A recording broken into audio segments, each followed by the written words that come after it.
Now for the Panthers 2021 defense, and there are some spots here that kind of lend to some questions to be asked long term, but let's get into it. At left defensive end, we have none other than Brian Burns as your first string starter, Marquise Haynes at number 2.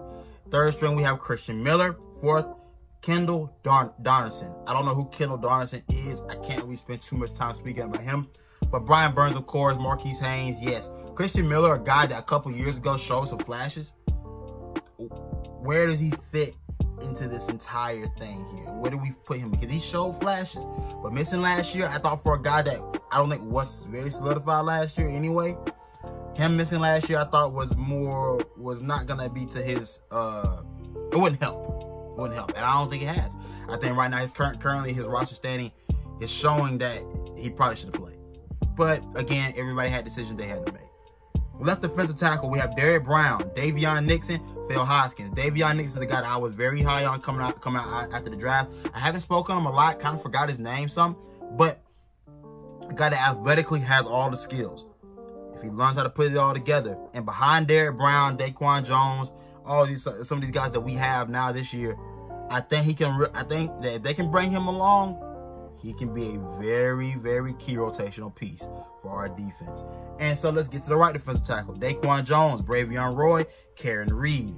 Bravion Roy, Daquan Jones, those two guys are going to be in the mix. Bravion Roy especially. I think Jones is providing that veteran presence coming out of Tennessee. He's shown to be a leader. I expect good things from him. Bravion Roy, I'm really hoping we see a big jump between him in year 1 and year 2. He showed flashes last year as a guy, as a rookie that not many people expected to see, mainly because he was just a Baylor pickup. We just thought he was a coach's pick type of deal. But he showed he could play, and I think that if he can continue to progress and add on to that defensive rotation, we'll be in good position at the defensive line. Now, right defensive end, no questions here. Morgan Fox is starting right defensive end in front of Yetur Gross-Matos. Yetur Gross-Matos is a guy that I'm really hoping turns into something. I think there's a lot of potential there athletically, but you have to put it onto the field. Now, I mean, we can't keep going off potential. And right now, it's just not. We're just not in a position just to keep waiting. I think we're getting close to the point where we have to start putting out who's going to produce, and Morgan Fox will be that guy. Now, at left outside linebacker, we have Shaq Thompson, Julian Stanford, and Jonathan Celestin. No surprises here, so I really won't spend too much time on that. Now, the biggest surprise here, this is where I was surprised. At middle linebacker, we have Jermaine Carter as the starter. And second string, we have Denzel Perryman, Clay Johnson at third, and Patty Fisher at fourth. Now, let's focus on those first two. Denzel Perryman was a guy that we brought in this year that I thought would be a starter. That's exactly what I thought. I knew Jermaine Carter was more of a middle linebacker, so him playing the outside really wouldn't work in his favor. But Perryman being out with a soft tissue injury, Jermaine Carter in a contract year, this is big. This is big. And right now, if Jermaine Carter nullifies the Denzel Perryman signing, then how much better did we get throughout the offseason?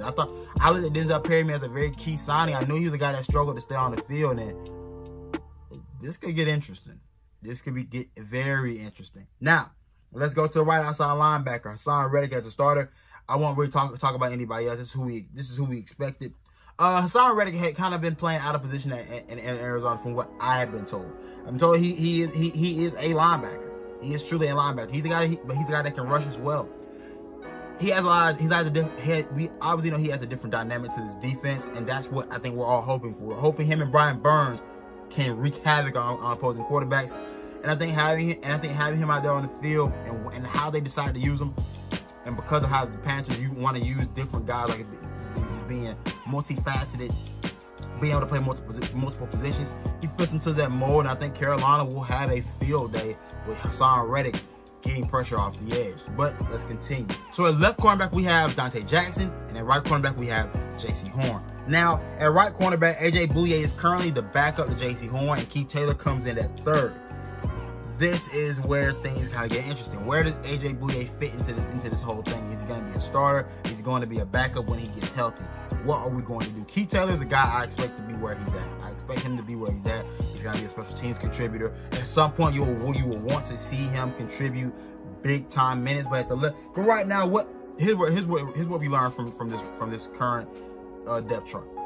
Dante Jackson is CB1. The left cornerback position is the cornerback position that you want to have. The guys that get paid the big bucks are the left corners. They take the best receivers. That's what it is right now. And currently, Dante Jackson is the best defensive back we have. J.C. Horn is a guy I'm kind of, I won't say worried about, but I will just kind of temper expectations for what we're going to see this year. Cornerback's a tough position to transition to in the NFL. These guys are elite each and every week, and you're going to find yourself in a lot of matchups that aren't necessarily favorable if your mind isn't advanced into this game as maybe it should be. J.C. Horn's going to play well. He's going to take his lumps. I think everybody needs to just be patient.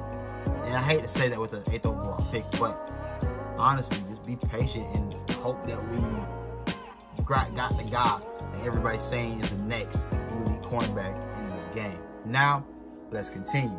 Jeremy Chin at free safety, Justin Burris at strong safety. Now the backups here. Kenny Robinson at second string at free safety. Sam Franklin second string at strong safety.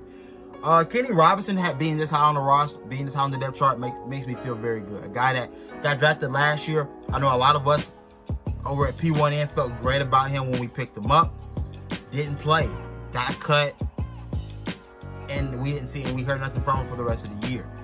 Sam Franklin's a guy that they've been trying to work in. I still don't believe we have our answer at strong safety. I thought Jeremy Chin would have been that answer, but Jeremy Chin has shown to be a ball-hawking safety in the back end thus far. And so, I mean, so far from what I've seen, he looks good in coverage. He looked good against DJ Moore.